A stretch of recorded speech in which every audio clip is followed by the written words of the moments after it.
ನಿರಾಶೆ ನೆಲೆಗಳಲ್ಲಿ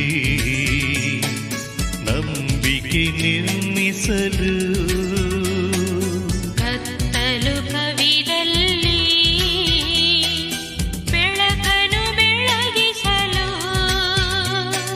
ಕೆಡುಕಿನ ಕಣ್ಗಳಲ್ಲಿ ಮುಗ್ಧತೆ ಮೊಳಗಿಸಲು